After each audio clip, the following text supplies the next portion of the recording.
원래 문장이구나 라는 걸 알 수가 있게 되는 거예요. 여기까지 해주시죠. 그러면 B가 A에게 다시 메시지를 보내려면 야, 나 네가 여동생인 거 못 믿겠어 라고 A의 인증서를 받아서 이 작업을 똑같이 해주시면 돼요. 여기까지 질문. 네, 질문이 없는 이유는 약간 지금 머릿속이 프로세스 중이기 때문인 거 알고 있어요. 자, 한번 살펴보죠. 이게 왜 그렇게 졸라 짱센 구조냐? 왜 짱센 구조냐? 애초에 CA가 키를 발급할 때 개인의 신분을 확인해요. 개인의 신분을 보장해요. 이상한 자식들은 신분 보장 안 되니까 키 발급 못 받아요. 여기서 일단 1차 걸러줘. 자, 그 다음에 이 인증 얘의 공개 키가 과연 합당한지 아닌지 국가가 전자서명에서 보장해줘요. 여기서 우리는 얘가 정말 인증이 되었다는 사실을 알 수가 있고요. 자, 그 다음에 얘도 인증서를 우리 인증을 받았어. 얘가 이렇게 보냈죠? 그러면 CA가 인증해줬기 때문에 이 B의 공개 키는 아주 무결하다는 걸 알 수가 있어요. 그렇죠? 즉, 이 과정에서 뭐예요? 얘가 정말 무결하구나. 얘가 보낸 게 정말 맞구나. 라는 걸 알 수가 있어요. 그래서 요 상태에서 우리가 새로 딱 튀어나온 요 B의 공개 키를 가지고 A가 암호화해서 보내면 여기 사이에선 암호화되어 있어요. 누구밖에 못 풀어요? B의 개인 키밖에 못 풀어요.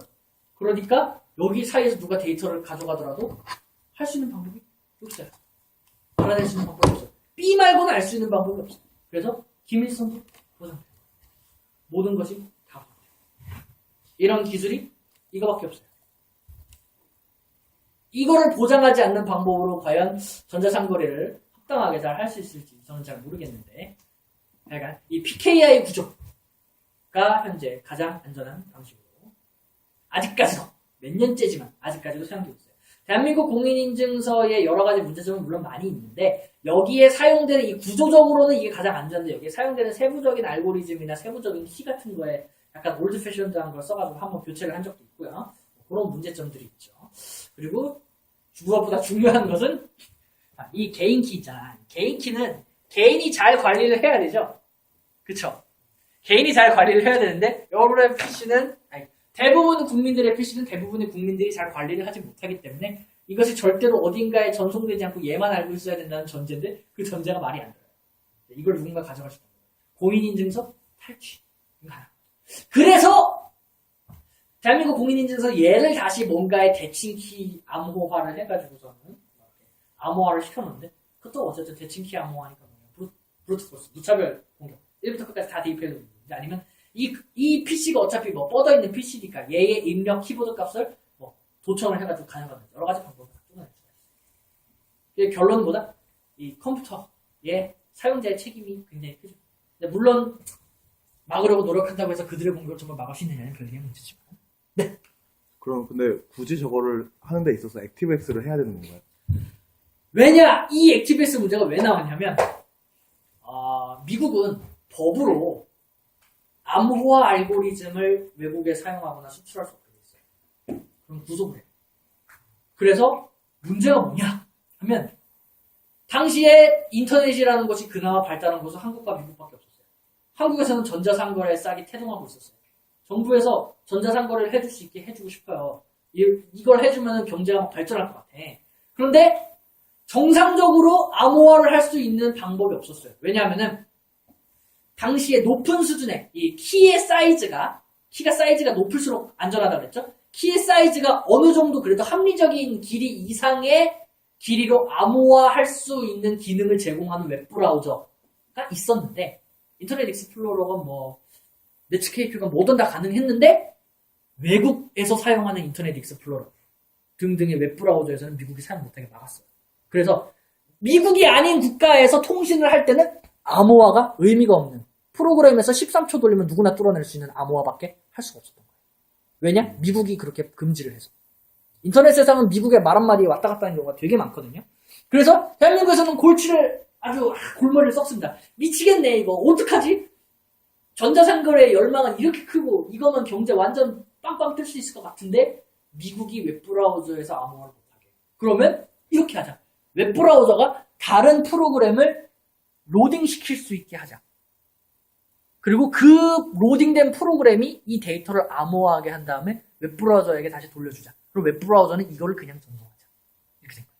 그래서 웹브라우저에서 외부 프로그램을 로드할 수 있는 기술이 당시에 선택된 게 액티브엑스였던 거예요. 이거를 사용하지 않으면 애초에 안전한 통신 자체가 영원히 불가능한 거죠.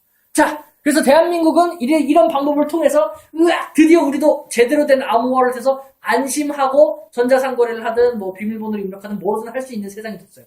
그런데 미국이 너무 질타를 받은 거예요. 야, 미국 너네들만 안전하게 통신하냐? 그래서 미국이 나중에 미안해. 너네도 암호화 할 수 있게 해줄게. 이렇게 풀었었어요. 그래서 한국만 지읒된 거예요. 이 새 기술을 개발하는데 엄청난 비용을 쏟아부었는데 인터넷 상거래가 가장 먼저 발전했다는 이유로 이렇게 된 거예요. 그렇게 됐는데 이미 우리는 돌아올 수 없는 강을 너무 많이 건넌 거죠. 이것 때문에 만들어 놓은 법이 이만큼 쌓여 있어요. 이거 안 쓰려면 법부터 이만큼 뜯어 고쳐야 돼요. 과연 현 상태의 대한민국 입법부가 이것들 다 바꿀 수 있을까요? 는 무리라는 거죠. 네. 거기서요, 공개 키는 다 공개돼있으니까 변조할 수 있다고 했는데, 만약 CA의 공개 키가 변조되면 어때? CA의 공개키가 변조되면 여기에 왔다 갔다 하는 인증서를 제대로 복호화 자체가 안 돼요. 그냥 복호화 페일드. 근데 복화가 만약에, 그러니까 복화가 폐해되면 저기서 B의 공개 키가 바뀌어서 안 된 건지 CA의 공개 키가 바뀌어서 안 된 건지 알 수가 없는데, 그럼 어떻게? B의 공개키를 애초에 못 꺼내요. B의 인증서 자체를 복호화한 그러니까 거예요. 저게 B의 인증서를 복화할 때 CA의 공개 키를 쓰는데, 네. 복화가 실패를 하잖아요. 그럼 B의 공개 키를 변조해도 복화가 실패를 할 건데, 그러니까 어느 키가 변조된 건지. 그러니까 그거는 정확히는 B의 공개키가 변조된 게 아니라 B의 인증서가 변조된 거죠. 그렇죠? B의 인증정보가 변조가 된 거죠. 어쨌든 B가 정확하지 않은 신원인지 CA의 공개키가 변조된 건지 우리가 알 수 없다는 거잖아요. 여기에서의 PKI 그 스트럭처에서의 대전제는 CA가 국가가 목숨을 걸고 방어하는 거예요. 이 공개키 저장 자체를 CA가 관리하는 거예요. 그럼 CA의 공개 키는 절대 변조될 수 없다는 걸 전제한 거예요. 절대 변조될 수 없다는 걸 전제하는 정도가 아니라 CA의 공개키는 너무나도 유명해요. 왜? 대한민국에 하나잖아. 그쵸? 대한민국에 하나예요. 이 멀쩡한 데이터를 그냥 공개했어요. 그러면은 누구나 갖다 쓸 수 있고 정상적인 프로그램을 개발하는 회사라면 이거를 복호화하는 모듈을 짰을 때 그 데이터를 그냥 갖다가 썼을 거예요. 공개가 되는 데이터. 뭔 소린지 이해되시죠? 이걸 공개하는 솔직히 하루만 지나도 여기에서 변조가 됐다라고 하면 국가에서 쉽게 처리할 수가 있어요. 왜냐면 이게 만 3만 개 있는 정보라서 컨트롤이 안 되는 게 아니라 CA는 대한민국에 있는 루트 CA는 하나니까. 괜찮아요? 설명이 좀 됐어요? 네. 또 질문 있나요? 네. 그래서 결론은 뭐다? 현 단계에서 이 액티브엑스를 안 쓰고 막 이렇게 하기는 어렵고요. 그 아예 뭐 액티브엑스를 없애는 건 그래도 가능을 해요. 법을 막 미친 듯이 막 바꾼 다음에 이렇게 안 하고서 액티브엑스 안 쓰고 이제는 웹브라우저에서 지원해 주시니까 웹브라우저에서 이거 쓰면 됩니다. 근데 그럼 공인인증서를 폐기하자? 이거는 불가능한 거예요. 불가능하다고 단언할 수 없죠. 국가가 그렇게 하자고 하면 하는 거지만 이런 안전한 것들을 상당히 많이 포기하고 편의성을 하나 얻는 거예요. 네, 지금 대통령이 공인인증서 폐기하자고 이야기를 했잖아요. 네. 그게 얼마나 걸릴 것 같으세요? 그러니까 뭐 대한민국에서 뭐 대통령이 딱 밀어가지고서는 뭐 여당 야당이 합심을 하면 그냥 확 되죠. 확 되죠. 확 된 다음에 경제가 폭삭할 거예요. 여러분들 그리고 또 이제 이 시스템을 도입하는데 돈이 굉장히 많이 들어서 대부분의 작은 회사에서는 이런 시스템을 자가 결제 모듈 자체를 얻는 곳이 아예 없죠. 다 쇼핑몰들, 중소 쇼핑몰들 가시면 어디 계좌로 계좌이체 해주세요 하잖아요. 그쵸? 대한민국의 모든 쇼핑몰이 그렇게 될 거예요. 그러면은 계좌이체 해주러 가야 돼. 얼마나 귀찮아요. 지금 핸드폰 딱 꺼내서 아이고 이러면서 계좌이체 하시죠. 근데 그것도 공인인증서 안 쓰게 된다? 핸드폰에서 이렇게 쉽게 결제할 수 있을 것 같아요? 그렇게 안 돼요. 은행 가서 ATM 가서 결제하셔야 될 겁니다. 그냥 대한민국 망해요 그날. 제가 너무 좀 이렇게 과하게 얘기했나요? 절대 가볍지 않아요. 공인인증서 폐기한다는 게. 액티브엑스 폐지하는 것까지 저도 존나 귀찮거든요. 저도 매우 귀찮거든요. 액티브엑스 폐지하는 것까지는 할 수 있어요. 지금은 여러 가지 다른 기술들이 물론 뭐 자바 애플렛이니 뭐 더 거지 같은 기술로 가면 플래시나 실버라이트 뭐 이런 기술로 해서 뭘 가지고 와서 하든지 간에 액티브엑스를 대체할 수는 있어요. 걔네들이 그렇게 좋은 건 아니에요. 근데 대체할 수 있다고 쳐도 공인 이 구조를 대체한다. SSL 통신만으로 이거를 대체한다. SSL 통신이 굉장히 좋아요. 뭐 기밀성, 무결성, 인증 이건 다 됩니다. 부인 방지 안 돼요. SSL. 쉽지 않을 겁니다. 네, 괜찮아요 여기까지? 굉장히 핫한 얘기를 하니까 드디어 또 질문도 있고. 네. 공인인증서가 제가 알기로 무슨 경로는 잘 기억하는데 어쨌든 뭐 어디로 들어가면 NTKI 네. 이걸로 그냥 공인인증서가 암호화도 안 되고 그냥 원본이 자기 있는 걸로 아는데 그거는 암호화는 되어 있어요. 그렇게 돼 있는 거예요. 그거는 이제 이 구조 자체는 좋은데 이 구조를 구현화하는 그 친구들이 매우 ABCD, EFG 같은 아이들이라서 그래요. 매우 이렇게 해주고 싶으신 친구들이라서 그래요. 암호화는 되어 있어요. 대칭 키로 우리 공인인증서 암호 이렇게 딱 치잖아요. 그걸로 암호화 되어 있어요. 그게 키예요. 그걸 대칭 키로 해서 얘를 암호화 시켰어요. 그 키를 알아야지만 복구할 수 있는 게 정상이에요. 그런데 우리의 클라이언트들이 이미 많이 털려 있는 상태이기 때문에 그 비밀번호를 누가 다 읽어요. 괜찮나요, 여기까지? 네. 네. 우! 이제 약간 기술적인 데서 벗어나는 단어들에 들어왔네요. 자, 여러분 눈에 한번 딱 힘 주시고 시간이 예상보다 조금 지체가 되고 있는데 바쁘신 분은 먼저 일어나셔도 아무 상관이 없어요. 애초에 우리는 공부하기 위해서 모인 그냥 공개 강의니까. 자, 운영 보안입니다. 보안 정책 여러 가지 있는데 좀 이거 굉장히 유명한 A Security Principles of 75년대 이렇게 나온 건데 중요한 거면 딱 뽑아볼게요. 아까 뭐라고요? 오픈해야 된다고요. 오픈 디자인. 그리고 뭐라고 했어요? 직무 분리가 제대로 돼야 된다. 그쵸? 인사과장이 재물을 잡고 휘두르면 조직이 망한다. 리스트 프리빌리지가 있어요. 최소 권한의 원칙. 이 사람이 필요한 최소의 권한만을 줘야 돼요. CEO가 CEO 업무를 하는 데 있어서 필요한 최소 한도의 권한만 얘에게 줘야지 그것보다 더 주면 안 된다. 이해되시죠? 당연한 원칙들이에요. 자, 이제는 여기서부터는 조금 이론적인 게 아니라 재미있는 흥미로운 거 위주가 많이 돼 있어요. 직무분리 당연한 거고요. 직무 순환을 많이 해주셔야 돼요. 여러분들 경영진에 가시면 직무를 순환해 주셔야 부정이나 직권남용이 되고요. 특히 전관예우 아시죠? 내가 뭐 예를 들어서 재무 쪽 이렇게 팀장에 딱 한 뭐 10년 있었다가 드디어 인사과로 갔어요. 근데 딱 야 재무팀에 딱 가서 야 얘들아 잘 있었냐? 요즘 회사 재정이 어때? 이러는 거죠. 이런 전관예우를 절대 조심해야 된다는 거. 강제휴가라는 재밌는 개념이 있어요. 강제휴가. 이게 뭐냐면 외국 기업에서는 조금 많이들 쓰는데 여러분이 열심히 근무를 하고 있으면 갑자기 검은 양복 입은 사람들이 쭉쭉쭉 와가지고 당신 이제부터 휴가야. 3일 동안. 이런 거예요. 그러면은 그 상태에서 바로 휴가를 가셔야 됩니다. 키보드에 올려뒀던 손 떼시고 연필 다 떼시고 모든 거 놓고 자기 가방만 채서 그냥 집에 가야 돼요. 이게 강제휴가예요. 오! 좋은 거 아니야? 이걸로 뭘 막아요? 부정의 시도를 감사하는 거예요. 그 상태에서 그 사람의 PC나 뭐 서류나 이런 것들 쫙 감사를 하시는 거죠. 휴가도 가고 감사도 하고 좋죠? 네, 여러분도 꼭 실시하세요. 그런 기업 위로에 걸려시면. 자, 퇴직 관리. 제일 중요한 게 뭐예요? 퇴직하는 인사들 잘 챙기는 거죠. 퇴직이라는 것은 경쟁사로 이직했을 가능성이 높거나 회사와 마찰이 일어나서 나갔을 가능성이 굉장히 높습니다. 그래서 퇴직 관리를 잘 해주셔야 되는데 퇴직 인터뷰에서 비밀유지 동의서 이거 뭐였더라 이 영어 약자로 뭔가 있어요. NDA인가? 그를 꼭 작성을 해주셔야 되고요. 법적인 문제 때문에. 에스코트! 이 친구가 마지막 날 출근하면 퇴근할 때까지 문 앞까지 잘 이렇게 보살펴줘서 같이 나가야 돼요. 그렇죠? 이 친구가 서버실에 한번 들어갔다 오는지 자재실에 한번 들어갔다 오는지 어떻게 알아요? 그렇죠?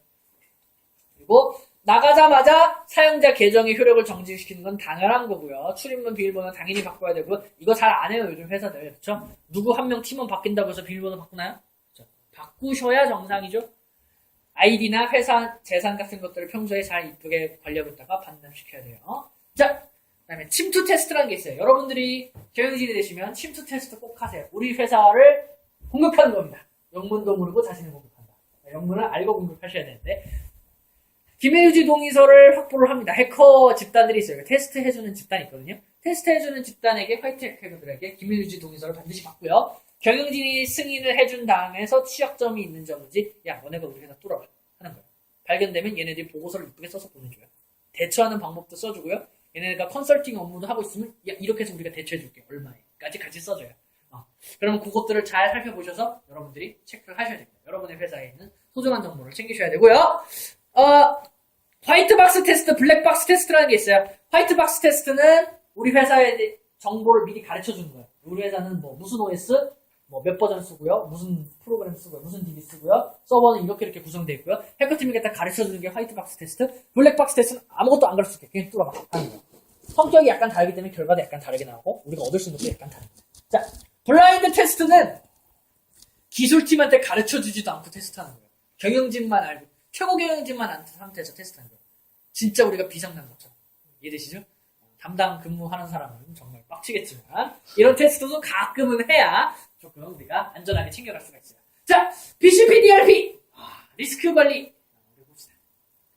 BCP는 비즈니스 컨티뉴티 플랜이라고 해서 사업 활동이나 프로세스가 중단되는 것에 대한 상세히 기술된 개념이고요. DRP 이름이 다 가르쳐줘요. 어떤 디제스터가 일어났을 때 핵심 정보 시스템이랑 데이터가 끊어지는 것에 우리가 대처를 하는 개념이에요. 반드시 필요하죠. 이런 것에 대한 시큐리티도 우리가 반드시 체크해줘야 돼요. 이런 게 있고요. BCP는 어떻게 수립해야 되냐, 뭐 이런 거 정책 선언 하시고요. 요게 중요하죠. 사업 영향 분석. 우리 회사의 여러 가지 사업들, 여러 가지 분야들, 여러 가지 업무들, 프로세스들이 있는데 얘네들이 서로 얼마나 어떻게 영향을 주고 우리 회사의 가치에 이만큼 기여한다는 걸 정확히 분석을 하셔야 돼요. 그래서 어떻게 해야 돼요? 예를 들면 A라는 프로세스가 우리 회사에 이만큼의 가치를 만든다고 쳤을 때 B라는 프로세스는 요만큼밖에 안 해요. 그럼 뭐부터 지켜야 돼요? A부터 먼저 복구하자라는 계획을 세워줘야 되죠. 그렇기 때문에 분석을 잘해야 돼요. 그런데 A라는 시스템이 돌아가려면 B라는 시스템에 종속이 돼 있어요. B를 먼저 복구시켜야 A가 복구돼요. 이런 구조였다면 B부터 해야 되겠죠? 그러니까 우리가 이 문제가 일어났을 때 비즈니스를 최대한 컨티뉴이티를 살려주기 위한 플랜을 짤 때는 사업 영향을 정확하게 분석하는 게 무엇보다 중요하다는 거죠. 이해되시죠? 자, 그 다음에 뭐 전략들을 막 쫙쫙쫙 하고요. 실제로 테스트하고 훈련하고 연습 수행 정도는 해줘야 된다 이 소리죠. 뭐. 네. 간단하게 넘어갈게요. 괜찮죠? 네. 위험관리. 위험관리 여러분들 많이 공부하셨을 테니까 아주 간단하게 할게요. 위험 자체를 무시하는 방법. 위험을 전가하는 방법이 있죠. 그렇죠? 그리고 위험을 여러 가지 줄이는 방법이 있고 위험을 그냥 수용하는 방법이 있어요. 비용을 항상 우리가 생각을 하셔야 되죠. 그렇죠? 손실 예상 금액이 보안 설비 투자하는 데 들어가는 비용보다 크면 당연히 투자하셔야 되고요. 보안 설비를 이걸 막으려면은 정말 이렇게 투자해야 되는데 이걸 우리가 놓치더라도 얼마밖에 손실이 없어. 그러면 그냥 안 일어나기만을 빌자. 이러면서 수용하시는 거죠. 간단하게 분석을 하실 수가 있고요. 여러 가지 용어들이 있는데 쉽게 계산하면 돼요. 이렇게 계산합시다. 이 용어 몰라도 공식 몰라도 돼요. 그냥 상식적으로 생각해봐요. 이거 저번에 예를 너무 대충 만들었다고 학회원에게 굉장히 까였는데 얘를 다시 만들기가 너무나도 귀찮아서 그대로 왔습니다. 야, 토네이도가 이렇게 많이 오냐 이런 소리였어요. 자, 토네이도가 한 번 오면 회사 시설에 50% 손상을 일으켜요. 근데 회사 시설의 가치는 20만 달러고 10년에 한 번 토네이도가 온대요. 엄청난 통계네. 10년에 한 번 무조건 토네이도 맞아요. 그런다고 했을 때 우리가 투자 금액의 최대 한도액은 어떻게 하는가? 그렇죠? 계산하시면 되겠죠? 20만에 50%면 10만 달러예요. 그렇죠? 근데 10년에 한 번 온다고 했으니까 1년에 10,000달러 정도는 토네이도 피하는 데 투자를 하셔야 정상적인 경영이 되는 거죠. 맞죠? 네. 왜 근데 일단 분석을 할까요? 경영진들은 숫자와 그래프가 아니면 마음이 안 움직여요. 이게 당연한 소리입니다. 그쵸? 그래서 그냥 우리 털리면 이렇게 큰일 나요. 여기 롯데카드, 농협카드 이거 인사 3단 하시는 거 보세요. 얘네 잘려요. 그래도 아이고 얘네가 재수가 없어서 털린 거잖아. 나는 앤서가 돌아오기 마련이에요. 그래서 몇 퍼센트 정도의 확률로 얼마만큼의 기업이 이렇게 털렸는데 이걸 막기 위해서 이만큼의 비용이 들어가는데 우리가 양쪽 숫자 놓고 대비해 봤을 때 이만큼 투자하면 합리적인 거 아닙니까? 라고 가야 경영진이 투자해준다는 거죠. 이해되시죠? 여러분이 경영진에 있다고 하더라도 여러분들이 보안 컨설팅을 하신다고 하더라도 생각하셔야 될 만한 문제예요. 정량적인 분석.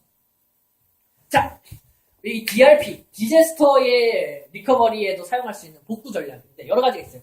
2차 사이트라는 재미있는 개념인데 우리 회사가 토네이도 먹고 뻗었어요. 그러면 바로 우리 회사의 백업 지점이 짠 하고 불 들어오면서 서비스는 계속하는 거예요. 이런 곳을 2차 사이트라고 합니다. 근데 2차 사이트 사는데 당연히 비용이 엄청 들겠죠. 유지 관리도 해야 되고. 그래서 좀 비슷한 회사랑 상호 지원 계약을 할 수가 있어요. 예를 들면은 뭐라 하죠? 알렙이랑 하울이라고 할까요? 전혀 얘네는 경쟁 관계지만 어쨌든 비슷한 곳이니까 설비도 비슷하니까 야 알렙이 예를 들어서 토니도 맞고 뻗으면 하울이에 잠깐 살게 해줘. 대신에 하울이 너네가 토네이도 맞고 뻗으면 알렙에 잠깐 살게 해줄게. 그래서 서로 계약하는 거죠. 이해되시죠? 비용 저렴해요. 여기 그냥 계약만 하면 돼. 그렇죠? 실제로 토네이도 맞을 확률이 별로 낮으니까 이런 계약을 깔아두는 거죠. 하지만 진짜 토네이도 맞았는데 쟤네가 야 너네 못 들어와 이 자식아! 이러면 계약 이행을 강제하기 어렵죠? 이거 가지고 설왕설래 신랑이 하는 몇 주일 동안 주가는 바닥을 칠 거예요. 그렇죠?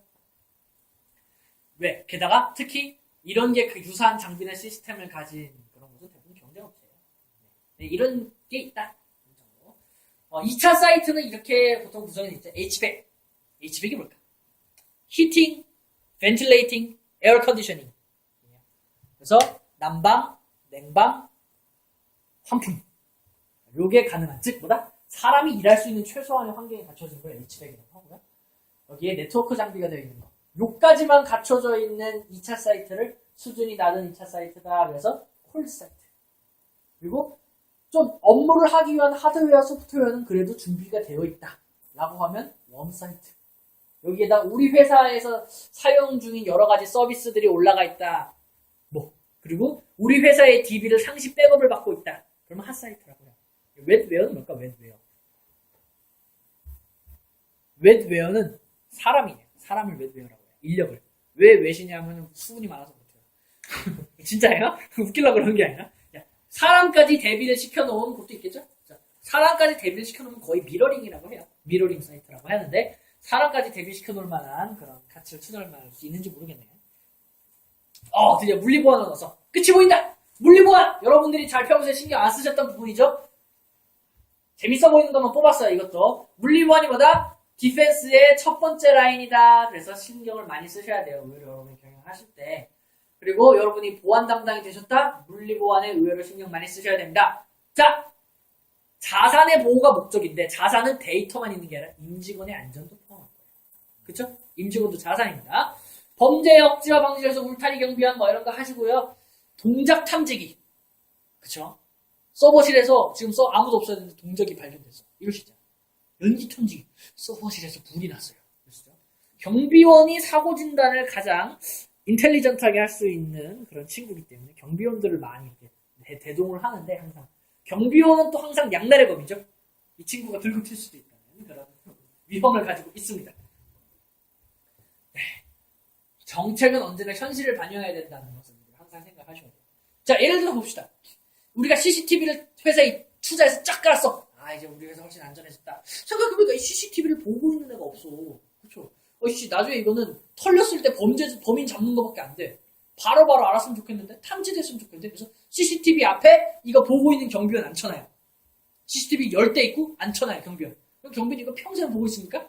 말도 안 되는 개소리라는 거죠. 그런 정책은 하지도 말아야 된다. 현실이 반영이 안 된다는 거죠.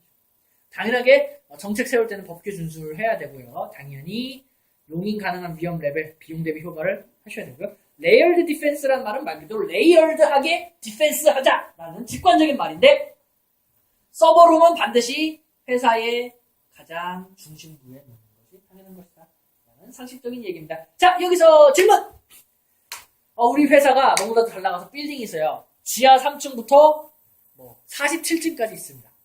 그러면 어디에다 서버를 놔야 될까요? 47층, 1번 47층에다 놓는다. 2번 지하 3층에다 놓는다. 3번 1층에다 놓는다. 4번 중간층 22층에다 놓는다. 중간층 소문이 중간층 지하 3층 지하 답이 없다. 서버룸을 놓지 말자. 어디? 지하 동안 기억이 안 나는데 이거 했었는데. 기억나니? 지하파와 중간층파가 지금 팽팽하게 1대1이네요. 옥상파가 없네. 옥상에 이렇게 기어 올라가기 어렵지 않나? 47층인데? 이론적으로는 중간층에 놓는 게 가장 안전하다고들 해요. 네. 자, 여러 고려 요소들, 또 물리적인 보안에서 고려 요소들. 자, 여러분. 다이렉셔널 오픈 도어라는 게 뭐냐면 양방향으로 안 열리고 한 방향으로만 열리는 문이거든요. 이거는 누군가가 회사에서 나갈 때 편한 방향으로 설치를 해야 된다. 이런 거고, 전기적 락. 화재가 났을 때 문이 자동으로 열리게 하거나 닫히게 할 수가 있거든요. 이거 어떻게 해야 될까? 사람이 있는 곳은 자동적으로 열리게 해야 되고요. 자산만 있는 곳, 금고, 서버, 아무도 근무 안 하는 서버지. 이런 곳이라면 자동으로 닫히게 해야 됩니다. 자, 그리고 UPS 아시죠? 무정전 전압 무선 장치. 정전 났을 때 전원 공급해주는 거. 이게 아주 중요해요. 저 경찰서에 있을 때 이 UPS가 뻗은 상태에서 정전이 나가지고 수시간 동안 112 전화를 못 받는 초유의 사태가 있었습니다. 그날 이거 담당하시는 분은 진짜 영혼이 가루가 되도록 털렸고요. 진짜요. 엄청 신경 쓰셔야 돼요, UPS. 패닉바! 이런 거 뭔지 저번에 들어보신 분 있을 텐데, 패닉바가 뭐냐면, 문 중에서 이 가운데에 이렇게 버튼 같은 게 있어서, 버튼 이렇게 딱 누르기만 하면 문 열리는 거 있죠. 패닉바예요. 왜냐하면, 화재가 나면 사람들이 문 손잡이를 제대로 못 돌린대요, 당황해가지고. 그래서 몸이 문에 부딪히기만 하면 찰칵 눌려서 열리는 이 바를 패닉바. 이해되시죠? 네. 멘트럴, 아까 얘기했죠? 두 개의 문이 있는 거. 발 이렇게 끼어드는 거 막는 거죠. 자, 난방 환기도 챙겨주셔야 되고요. 그리고 랩탑 도둑. 네. 자산을 소중히 하지 않으셨어요. 네. 랩탑 도둑 같은 것들 항상 신경 쓰셔야 되고. 자, 재밌는 거. 사원들의 자존감과 소속감을 고취시키는 것이 굉장히 효과적이라고 하더라고요. 그래서 회사에서 자꾸 워크숍 보내고 교육 보내고 그런 거예요. 그래야 내부 정보 유출을 덜 하고 내부 장비 파괴나 절도를 덜 한다고 하더라고요. 반드시 신경 써주시고요. 저 휴가 많이 보내다는 뜻이에요. CPTED라는 재미있는 개념이 있는데 약간 요거는 조금 들어보시기가 어려운 개념이에요. Crime Prevention through Environmental Design. 환경 조성을 자연스럽게 멋진 디자인을 하면서 범죄를 예방하는 건데 예를 들면 실내 계단을 오픈하는 것. 여러분들 많이 가시는 LG 포스코 경영관, LG 포스코 경영관에 보면은 계단이 이렇게 쫙 아주 멋있고 이렇게 오픈이 되어 있죠. 밖에서 볼 수 있죠. 이게 바로 대표적인 CPT이에요. 누가 우리 건물에 오르락내리락하는지 누구나 감시할 수 있어요. 이러면 야밤이나 새벽에 오르락내리락하는 사람들 줄어들겠죠. 수상한 정도로. 그렇죠? 계단을 어두침침한 구석한 데다 이렇게 놓지 말라 이거예요. 마찬가지예요. 나무, 건물 주변에 나무가 27m야. 나무만 기어 올라가면 나무 숲으로 올라가 있다가 열린 창문들 한 300개 중에 하나 골라서 들어갈 수 있어. 이러지 말라는 소리예요. 오! 마지막 단원이네요. 드디어 디지털 포렌식. 디지털 포렌식이 뭐냐면 컴퓨터 저장 매체에 있는 데이터를 대상으로 컴퓨터 관련 증거를 수집해서 법원에서 인정할 수 있는 증거로 만들어서 제출하도록 하는 그런 게 디지털 포렌식이에요. 법원은 까다롭잖아요. 그래서 이게 정말 증거의 효력이 있는지 없는지 맨날 따지잖아요. 그래서 더더욱이 이런 특수한 분야로서 발전된 거고요. 범죄 삼요소, 수단, 기회, 동기가 있죠. 줄여서 MOM이라고 해요. MOM, MOM으로 외우시면 편한데 여러분 생각해보세요. 범죄의 수단을 없앨 수 있을까요? 범죄의 동기를 없앨 수 있을까요? 우리 회사에 자산 하나도 놓치면? 이럴 수는 없죠. 물론 우리 회사에 자산 하나도 없으면 너무나도 범죄로부터 안전하겠지만 현실적으로 불가능하죠. 그래서 가장 쉬운 것은 범죄의 기회를 차단하는 겁니다. 범죄의 방법 이런 거 인터넷 가면 널려 있어요. 뭐 자물쇠 푸는 절단기 어디 가서든 살 수가 있습니다. 기회를 차단해야 돼요. 자, 재미있는 컴퓨터 범죄 같은 것들 여러분들이 그냥 상식적으로 알면 재미있는 것들만 좀 뽑아왔어요. 데이터 디들링은 데이터 입력할 때서부터 다른 데이터를 입력하는 거예요. 예를 들면, 내가 월급이 막 담당하는 사람이 월급 데이터를 막 조작을 해가지고 이번에 얼마를 들어오는 거지. 여기에서 똑똑하게 변형이 된 게 살라미 어택이에요. 살라미 어택. 예를 들면 은행원이 전국에 있는 모든 계좌로부터 예금 이자를 1원씩 빼돌리는 거예요. 그러면 피해자들은 별로 티가 안 나죠. 이번에는 예금이자가 맨날 37원 들어오던 거 36원 들어왔네. 아무도 신경 안 써. 저 예금이자 얼마 들어오는지 알지 못해요. 근데 전국 계좌에서 1원씩 빼면 이 시기는 부자입니다. 그렇죠? 이게 살라면